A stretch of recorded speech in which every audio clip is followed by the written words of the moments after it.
Hello there guys! Welcome back to my channel. It's me, Jem from Finland. So yun guys, as I promised before, I will teach you how to read the clock in Swedish. So yun guys, I live here in Finland but we use Swedish language since my husband's mother tongue is Swedish.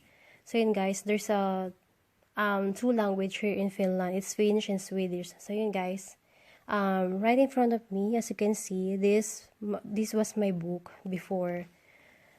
Yan. This was I used before when I had a Swedish class, but I only studied 3 months yun.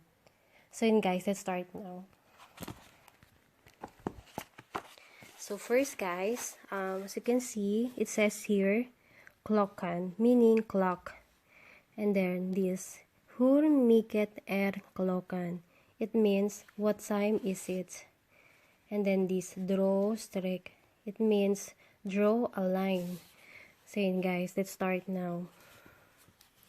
So yun, let's find the answer. And then number 1 is kvart I 3, meaning quarter to 3.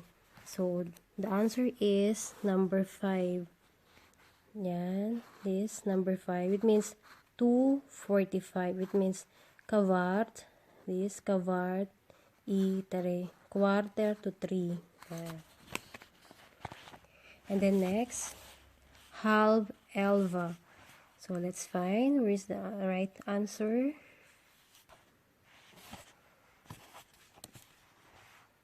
Here guy, number 6, the right answer is, this is the right answer, 10:30. Halv 11, meaning 30 minutes before 11. It's 10:30. Halv 11, 30 minutes.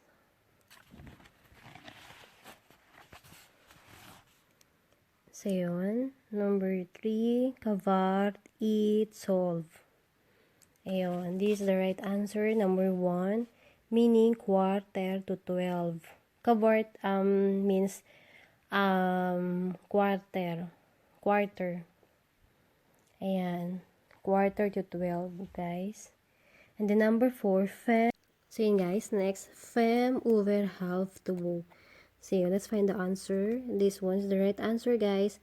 1:35. It means 1:35. Fem over, meaning 5 minutes over.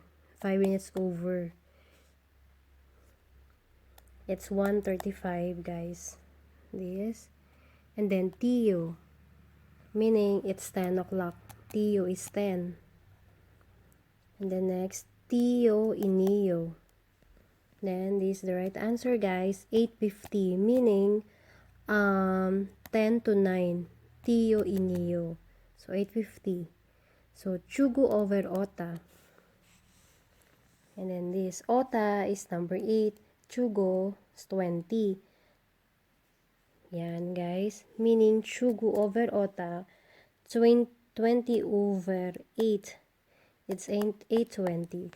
So yun guys, hope you learned something from me. Hope you like this video guys. If you like, please click like and subscribe. So that's all for today guys. See you on my next vlog. Bye.